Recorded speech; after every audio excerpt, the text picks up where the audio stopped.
저희가 읽은 여호수아 본문은 그냥 읽으면 너무 잔인하잖아요.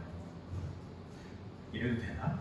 이런 생각이 들잖아요. 하나님 너무 하시는 거 아닐까요? 이렇게 생각이 듭니다.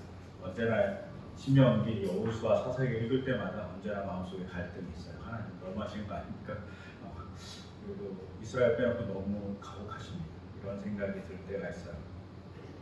하여튼 이런 생각을 가지고 저는 개인적으로 이번 주간 저희 성서일과 쭉 말씀을 묵상하고 그리고 여호수아 본문 설교를 준비하면서 갑자기 성서일과 중에 오늘 읽었던 마태복음서 본문이 갑자기 저에게 확 다가왔습니다. 왜냐하면 마태복음 본문을 보면 예수님께서 제자들을 파송합니다. 전도하라. 복음을 전하는 자로서 제자들을 이제 이스라엘 곳곳에 보내시는 것입니다. 근데 보내시면서 이렇게 얘기하십니다. 이리 때 가운데 너희를 보내는 것 같다. 이 말씀이 곰곰이 생각해보면 너무 당황스러운 거예요. 당황한 것보단 사실은 되게 서글픈 거예요. 생각해보면 예수님 당시에 이스라엘은 너무나도 열심히 하나님 말씀을 듣던 사람들이 있었고 그래서 너무나도 열심히 하나님 말씀을 보기 위해서 성경을 필사하는 사람들의 모임도 있었어요. 그것이 사회에 가면 고스란히 남아져 있어요. 사회 동굴에 엄청난 양의 성경이 필사되어 있습니다. 또 어떤 사람들이 있습니까? 회당에 모여서 매주마다 하나님의 말씀을 서로 같이 나누고 이 의미가 무엇인지 서로 토론하는 그러한 문화가 있었어요. 그래서 이스라엘 땅의 회당이 곳곳에 있어요. 그래서 이스라엘 땅의 고고학이 발달되는데 고고학 중에 가장 중요한 거 우리는 예수님의 흔적을 찾는 게 중요하지만 이스라엘 사람들한테 예수님 흔적을 찾는 건 전혀 안 중요해요. 뭐가 제일 중요하냐? 회당이 중요해요. 회당이 발견되면 난리가 나요. 근데 회당이 정말 많이 있어요. 그리고 회당이 온전히 보존되는 것도 대단히 많이 있습니다. 또 어떻습니까? 절기마다 사람들이 제사를 드리기 위해서 그렇게 먼 곳에서 예루살렘까지 갔습니다. 예루살렘까지 걸어서 가는 데만 며칠 걸렸을 거예요. 일주일 이 정도 걸리는 거리에서도 마다하지 않고 예루살렘에 올라가서 제사를 드렸습니다. 또 어떤 사람들이 있냐면 경건함이 너무 중요하기 때문에 모든 삶을 경건함에 맞춰서 살던 일명 바리새파 사람들도 존재합니다. 말씀을 정의롭게 지켜야 된다고 생각했던 많은 사람들이 존재하기도 합니다. 그런데 이런 이스라엘 땅에 복음을 전하고 하나님의 말씀을 같이 나누자고 제자들을 파송합니다. 그 제자들을 파송하는 그 순간을 예수님이 뭐라고 얘기했냐? 이리 때 가운데 너희를 보내는 것 같다. 즉 어떻게 됩니까? 회당에서 말씀을 많이 보고 경건을 추구하고 예배를 열심히 드리는 그 이스라엘 땅으로 하나님이 예수님이 제자를 보내는 것이 그 경건과 성경 공부를 하는 많은 사람들이 일이 없다는 거잖아요. 너무 놀랍지 않습니까? 너무 서글퍼요. 근데 저는 이 본문을 읽으면서 오늘날 교회도 마찬가지 아닐까, 한국 사회도 마찬가지 아닐까 생각했습니다. 정말 많은 성경 공부가 있고요. 심지어 저희도 성경 공부를 열심히 하려고 노력하잖아요. 저희 교회도. 또 신앙 프로그램도 정말 많이 있어요. 또 영상은 얼마나 넘쳐납니까? 놀라운 유튜브라는 것이 있어갖고 사람들이 쉽게 막 금방 알 수 있어요. 또 우리는 어떻습니까? 노골적으로 폭력이 존재하지 않습니다. 교회 간다고 누가 때리거나 교회 간다고 괴롭히지도 않아요. 꼭 이 모습이 예수님 당시의 모습과 별로 차이가 없지 않을까? 그러면 우리도 어쩌면 복음을 전하는 일이 때 가운데서 하나님의 복음을 전하는 일이 아닐까? 이런 갑자기 생각이 막 드는 거예요. 근데 이런 상태에서 예수님이 제자들에게 뭐라고 얘기하시냐면 부탁합니다. 너희가 어떻게 행동해야 되는지 뭐라고 얘기하시냐면 뱀같이 슬기롭고 비둘기같이 순진해져라. 그래야지 내가 복음을 잘 전할 수 있어 라고 얘기합니다. 이건 우리도 마찬가지일 것 같아요. 뱀같이 슬기롭고 그리고 이들과 같이 순진해져야 됩니다. 옛날에 개혁 성경은 뱀같이 지혜롭거라고 번역했어요. 근데 일부러 세 번역은 슬기로워져야 된다고 번역했어요. 왜냐하면 이제 지혜롭다는 말 헬라어가 소피아 많이 들었잖아요. 소피스트도 있고 막이 어원이 다 똑같은 거예요. 소피아. 이게 여성 이름 중에 소피아도 많잖아요. 지혜로운 여자라는 뜻이에요. 근데 소피아라는 헬라어가 여기 쓰이지 않습니다. 여기는 슬기롭다는 헬라어는 뭐라고 써있냐면 성경에 프로니모스라고 써있어요. 이 프로니모스라는 단어를 구약 성경을 헬라어로 번역한 게 70년인데 이거 찾아보면 이사야서 40장 18절 이렇게 기록되어 있어요. 그 지혜가 무궁하신 분이시다. 하나님을 표현할 때 지혜가 무궁하다고 표현할 때 무슨 단어를 쓰냐? 소피아라는 단어를 쓰지 않고 헬라어로 프로니모스라는 단어를 쓴다는 거예요. 그럼 프로니모스는 뭐냐? 이렇게 사전을 찾아봐야 되잖아요. 집에서 이렇게 사전을 막 찾아봤더니 프로니모스라는 단어는 이런 뜻이에요. 지혜는 맞는데 조금 이해력을 갖고 있는 지혜. 지혜는 맞는데 영리한 지혜. 지혜는 맞는데 기발한 지혜. 이런 게 프로니모스라는 단어의 뜻이에요. 그리고 이 프로니모스를 히브리어로 바꾸면 히브리어에서 지혜가 호크마인데 호크마라는 단어를 쓰지 않고 다른 단어를 써요. 어떤 단어를 쓰냐면 테브나라는 단어를 써요. 이 테브나라는 단어도 마찬가지로 이해, 영리함, 재치 있음, 기발함 이런 뜻이에요. 즉 제자들에게 슬기로워라 그런 건 너희가 기발하고 재치 있어야 돼 라고 얘기하는 거죠. 근데 그것을 갖기 위해서 통찰력을 가져야 돼 라고 얘기하는 겁니다. 제가 이 프로니모스라는 단어를 보면서 이런 생각을 했습니다. 지혜는 똑똑한 것만은 아니다. 우리가 생각하는 지혜는 똑똑해야 된다고 얘기하는데 성경에 얘기하는 지혜는 똑똑한 것을 얘기하는 것이 아니라 재치 있고 기발해야 된다고 얘기한다고 볼 수 있지 않을까 생각했습니다. 재치 있고 기발하다 이 말은 뭘까요?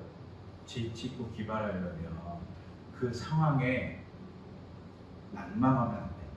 그 상황을 여기에 무슨 뜻이 있고 여기에 또 극복할 수 있는 가능성이 있다는 것을 전제해야지 재치 있고 기발할 수 있습니다. 절망하면 기발할 수 없어요. 이 생각이 들면서 이 재치 있고 기발하다는 이 단어를 가지고 고민하고 있을 때 다가왔던 본문이 창세기 3장이에요. 창세기 3장을 보면 인간들이 선악을 알게 하는 나무의 열매를 먹게 됩니다. 근데 이 선악을 알게 하는 나무 열매를 먹어서 인간이 똑똑해졌다. 인간이 똑똑해지지 않고 인간이 어떻게 했냐면 지혜로워진 것이 아니라 성경에 의하면 눈이 밝아졌다고 했어요. 눈이 밝아져서 뭘 알았을까요? 눈이 밝아져서 뭘 알았냐면 자신들이 몸이 벗은 걸 알았어요. 그래서 부끄러워서 어떻게 했을까요? 무화과 나무 잎으로 치마를 만들어서 입었다라고 되어 있습니다. 즉 성경에서 지혜로워 선악을 구분했다는 이 말, 그리고 그것 때문에 눈이 밝아졌다는 말은 우리가 알고 있는 윤리적 선악을 알았다는 의미를 갖고 있지 않아요. 여기서 선악을 알았다는 건 어떤 거냐면 내게 이익이 되냐, 내게 이익이 되지 않냐를 인간이 알았다는 거예요. 여기서 큰 오해가 없어야 돼요. 선악을 알게 한 나무가 윤리적 기준의 선악을 알게 한 것이 아니라니까요. 그런 의미를 지니지 않아요. 성경 본문도. 근데 자꾸 윤리적 의미의 선악을 알았다고 자꾸 얘기하는 건 그냥 단어의 뜻만 보고 그렇게 생각하신 거예요. 근데 히브리어 단어 자체가 내가 이익을 얻기를 바라는 인간으로서 살아가느냐, 아니면 내게 이익이 안 되는 것을 보고도 괜찮다고 생각하는 인간으로 살아가느냐, 아니면 이익만 추구하는 인간이냐, 뭐 이런 것을 알게 되었다라는 것을 선악을 알게 되었다고 얘기할 수 있어요. 이 선악을 알게 됐다는 것에 대한 극단적인 예가 바로 그 뒷장에 나와요. 그 뒷장이 뭡니까? 가인과 아벨이 아담과 하와의 아들이잖아요. 두 번째 인류잖아요. 근데 이 둘이 하나님께 제사를 드립니다. 근데 가인과 가인의 제사를 하나님이 받아주지 않아요. 가인의 입장에서는 자기 이익이 훼손됩니다. 내 이익이 하나님께 기쁨이 안 되고 하나님이 내 이익을 보장해 주지 않네. 근데 하나님한테 원망하는 게 아니라 자기 이익을 훼손하고 있는 아벨을 죽여버려요. 왜? 내 이익이 훼손되는 사람입니다. 인간이 극단적인 이익을 추구할 때 어떻게 변하는지를 잘 보여주는 것이 가인과 아벨의 사건입니다. 즉 인간이 선악과를 먹어서 자기 이익을 추구하는 인간이 되었다는 거예요. 근데 오지랖도 넓게 하나님께서 이렇게 이익이 중요한 인간들이 이익을 생각하면서 나에게 불리한 게 뭐지 했더니 첫 번째 알 것이 자기가 벗은 몸인 거예요. 그러니까 어떻게 해요? 무화과 나뭇잎으로 치마를 만들었어요. 근데 무화과 나뭇잎이 뭡니까? 태양이 비치면 바짝 마를 거 아니에요. 매번 바꿔야 돼요. 그러니 하나님께 어떻게 하십니까? 하나님께서 가죽옷을 만들어 주십니다. 저는 이 가죽옷을 볼 때마다 인간들이 어떤 생각을 했을까 생각해 봐요. 부끄러움을 가리기 위해서 옷을 만들었어요. 그 말은 자기가 타락한 존재라는 사실을 인식했다는 거예요. 타락한 존재라는 걸 인식한 사람들이 너무 부끄러우니까 옷을 만들어서 입었네요. 근데 그것이 자꾸 나뭇잎으로 만드니까 말라서 비틀어서 떨어져요. 근데 그것이 안타까우니까 하나님께서 가죽옷을 만들어 주셨어요. 부끄러움을 감추는 일에 하나님께서 동참하셔서 도와준 거죠. 그런데 이 옷은 두 가지를 갖잖아요. 상징적으로 내가 타락한 것, 또 하나는 하나님께서 나의 부끄러움을 감춰준 것. 이 두 가지 의미를 가져요. 근데 한 가지 의미를 우리가 거기에 더합니다. 뭘 더할까요? 우리가 다 옷을 입고 있잖아요. 아침에 옷을 입고 나오면서 어떻게 잘 보일까? 어떻게 하면 나한테 예쁘게 될까? 내가 예쁜 모습으로 보일까? 하면서 나한테 좋은 옷을 골라 입잖아요. 우리 이걸 패션이라고 얘기하잖아요. 저는 이 속에서 하나님의 지혜를 봐요. 하나님의 지혜, 하나님의 기바람, 하나님의 영향은 뭐냐면 인간이 배반의 상징이고 타락의 상징, 부끄러움의 상징인 것을 하나님은 뭐로 바꿔놓냐? 아름다움을 만드는 도구로 바꿔놓습니다. 가죽옷을 만들어줍니다. 배반의 흔적이고 그리고 인간 타락의 흔적이 인간이 어느 순간 아름다움을 꾸미는 도구로서 옷을 사용하기 시작한 거죠. 여기에 지혜가 있습니다. 역설의 지혜. 절망에 빠진 인간의 모습을 잘 드러내는 가죽옷이 인간을 아름답게 꾸미는 도구가 되는 하나님의 역설의 지혜가 있습니다. 이 역설의 지혜는 역설의 은혜이기도 해요. 또 하나 무슨 사건이 있습니까? 최후의 만찬과 겟세마네 동산에서 예수님이 땀이 피가 될 정도로 기도하셨다고 해요. 근데 이 과정에서 사복음서 모두 뭐가 나오냐면 예수님께서 제자에게 이렇게 얘기해요. 너희가 나를 배반할 거야. 심지어 빵을 떼면서 얘가 팔레야 라고 하면서 빵 쪼가리를 주던 사람들도 있어요. 다른 유대인들.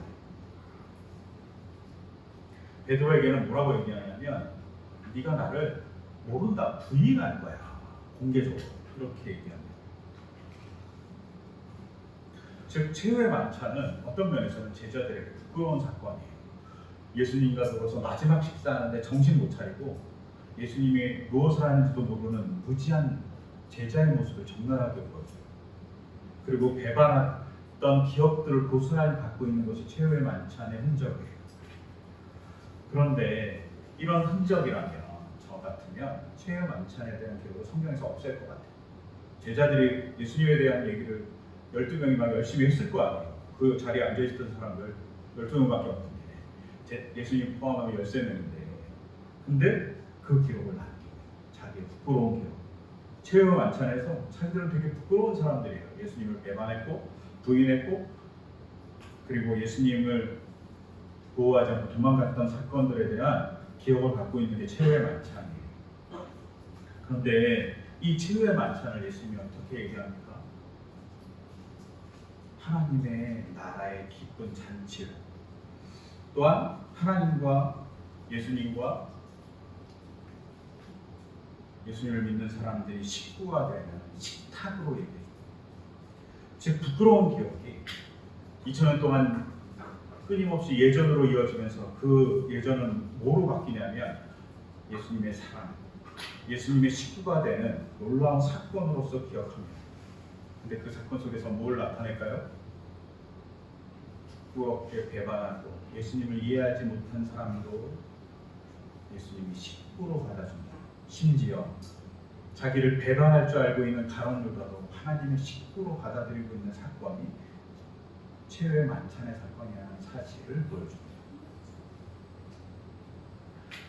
역설적으로 부끄러운 이 최후의 만찬의 사건이 은혜의 사건이 된 거죠. 저는 아이성의 사건에서도 동일한 하나님의 지혜가 있었다고 이번 주 생각했어요.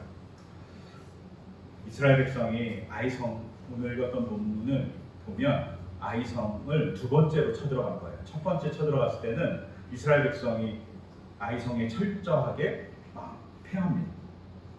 그래서 여호수아가 엄청나게 충격을 받아요. 하나님 이럴라고 우리를 가나안 땅에 들여보냈습니까 하면서 하나님께 막 통곡하면서 기도할 정도였어요. 근데 이런 위기의 상황에 봉착했을 때 하나님이 다시 얘기합니다. 내가 아이성을 함락하게 해줄게. 근데 방법은 매복전이야 라고 얘기했습니다. 제가 지난번에도 얘기했어요. 성을 점령할 때 가장 좋은 방법 중에 하나가 매복전이라고 얘기했는데 하나님이 특이하게도 아이성 전투에서 매복전을 쓴다고 얘기한 겁니다. 하나님이 왜 이렇게 특이한 조건을 달았을까? 이렇게 곰곰이 생각하면서 이런 생각이 들었습니다. 여호수아가 공포에 질리고 힘들었던 이스라엘 백성이 첫 번째 전투에서 패함을 통해서 가나안 백성들이 자신들의 군사력을 무시하고 자신들을 어렵게 만들고 자신들을 공격할지 모른다는 공포감이 있었기 때문입니다. 그런데 이 공포감의 근원적인 문제는 아이성 전투에서 패한 거잖아요. 근데 아이성 전투에서 패한 것이 유의책으로 포장되면 이스라엘 백성은 조금은 더 안전하게 살 수 있는 조건이 됩니다. 오늘 우리가 읽었던 본문을 쭉 보면 이스라엘 백성은 매복전을 하기 위해서 열심히 도망가요. 그러니까 도망가는 이스라엘 백성을 보면서 아이성 사람들이 모두 나와서 이스라엘 백성을 쫓아가요. 그러다 매복했던 이스라엘 백성이 빈 아이성을 들어가서 점령하고 아이성을 불태워버려요. 그래서 연기가 올라가자 여호수아가 단창을 주니까 도망가던 이스라엘 백성이 돌아가고 공격하던 아이성 백성들을 대적하고 있을 때 연기가 나는 것과 이스라엘 백성이 대적하는 그 순간에 아이성을 점령했던 이스라엘 백성이 다시 나와서 협공하게 돼요. 그래서 아이성 전투에서 승리하게 됩니다. 이 과정에서 중요한 것, 하나님이 이스라엘 백성의 1차 전쟁의 실패에 대한 아픔을 유리한 조건으로 바꾸어 버리십니다. 매복전을 통해서 1차 전쟁은 유인전일 수 있다라는 전제를 갖게 만듭니다.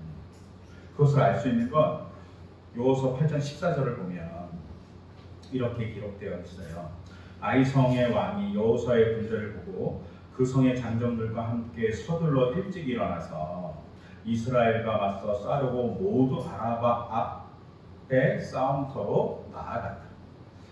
아이성 왕이 1차 전투에 승리했으니까 너무나도 쉽게 승리할 수 있을 줄 알고 성의 모든 장정, 군인이 아니에요. 모든 장정, 군인과 장정을 다 포함하죠. 그걸 데리고 나왔다 이렇게 되어 있어요. 근데 우리가 읽었던 세 번역 성경에는 그냥 이렇게 간단하게 써 있잖아요.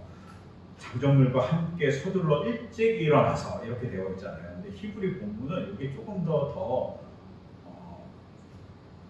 긴박하게 쓰여 있어요. 우리는 그냥 읽으면 함께 서둘러 일찍 일어나서 이렇게 쭉 이어지지만 히브리 원문을 보면 그렇게 기록되어 있지 않고 이렇게 기록돼요. 동사가 3개가 반복돼요. 그들이 서둘렀다. 그리고 그들이 빠르게 행동했다. 그리고 그들이 나아갔다.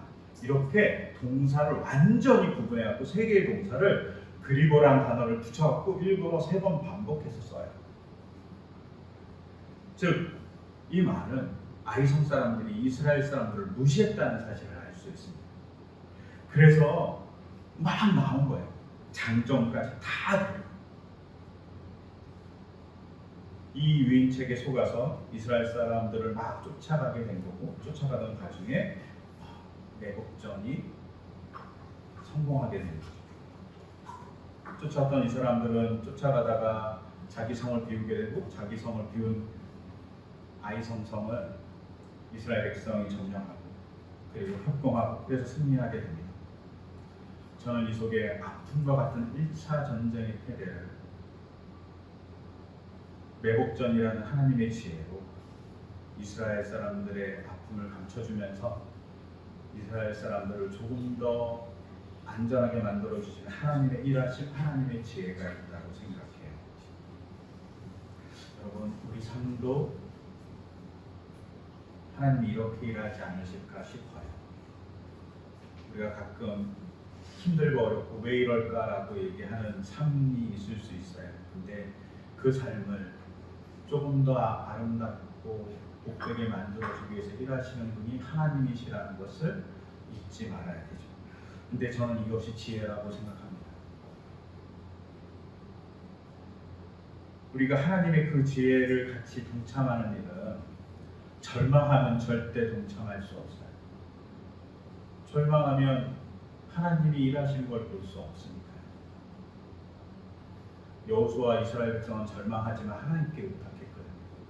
그러니까 하나님의 일하심을 보게 됩니다.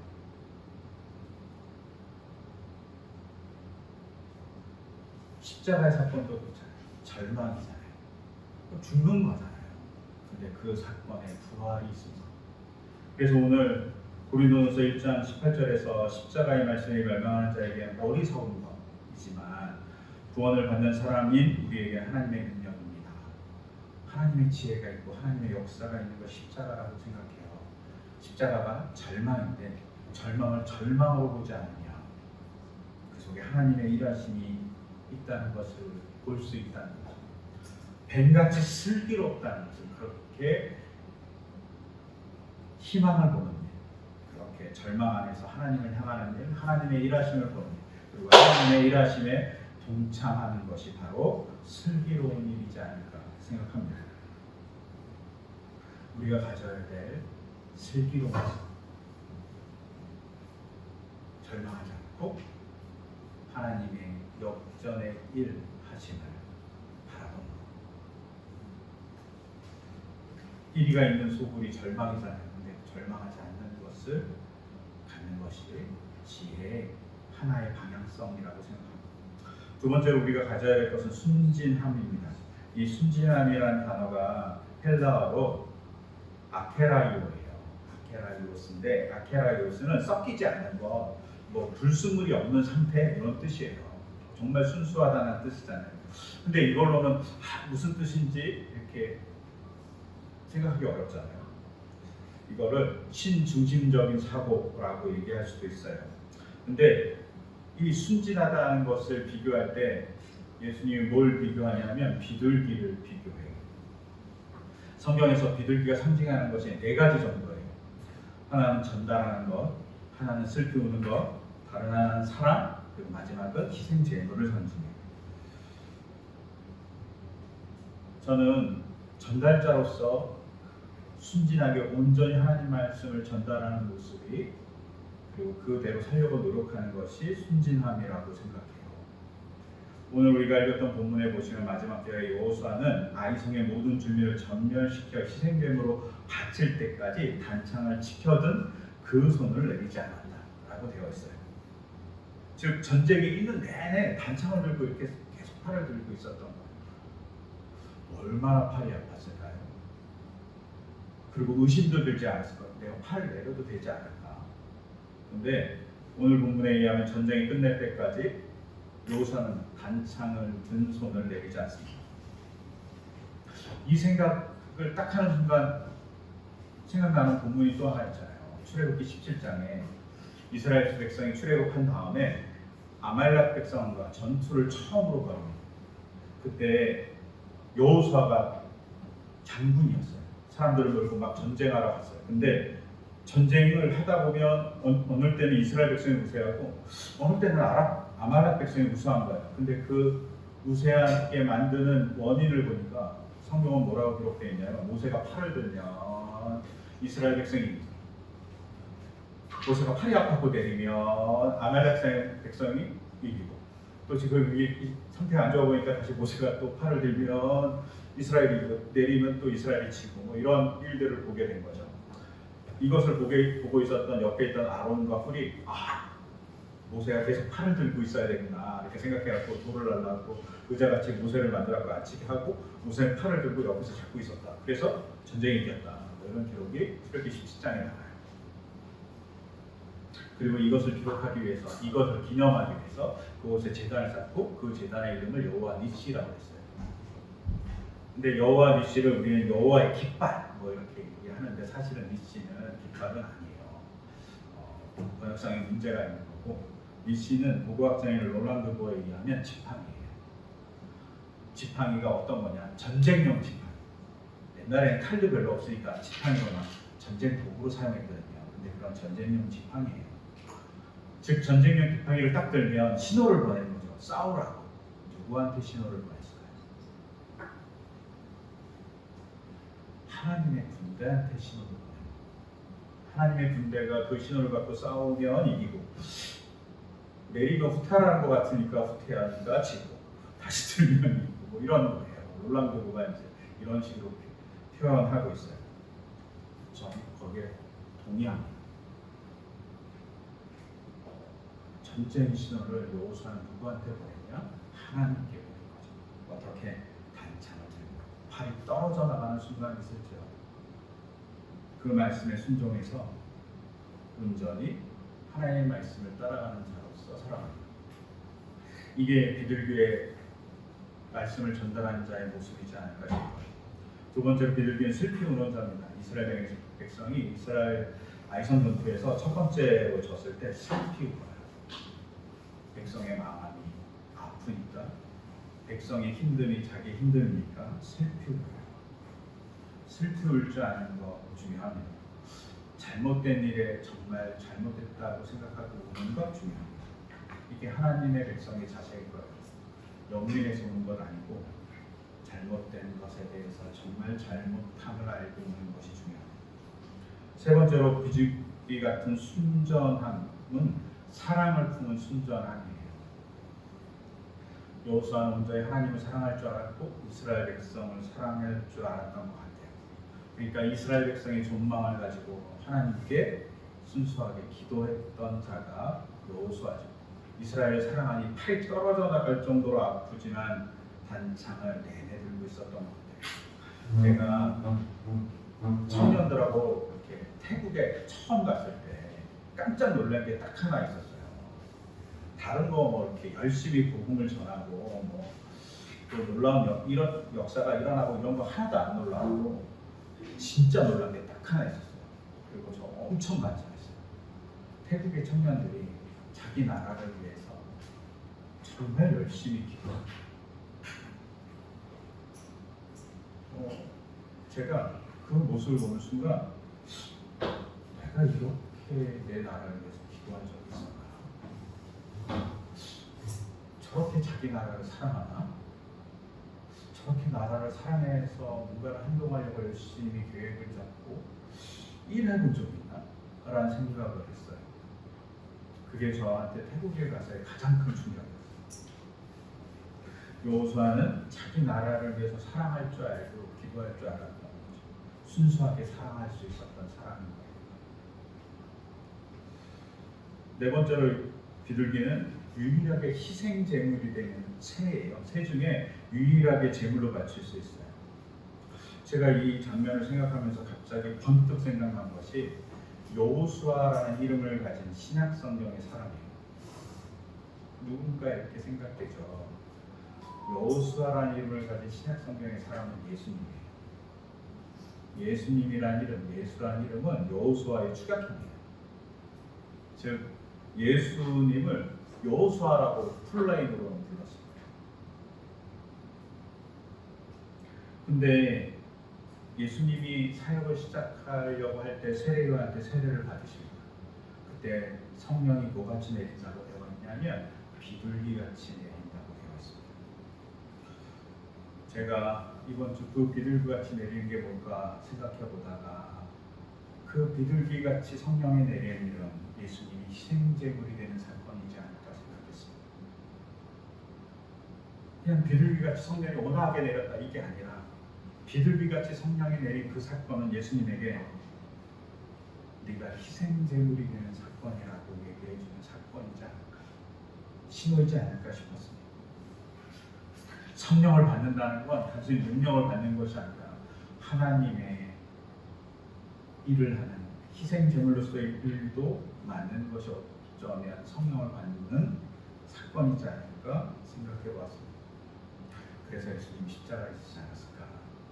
즉 비둘기같이 순전한 이 말씀은 하나님의 말씀을 온전히 전달하는 자로서, 그리고 하나님의 눈물을 가져서 하나님의 눈물로 이 땅을 위해서 울어주며, 그리고 하나님을 사랑하는 마음으로 백성을 사랑하고 그것을 위해서 희생 제물이 될 것까지 각오하는 것, 그것이 비둘기같이 순전의 절하의 목적이지 않을까 싶습니다.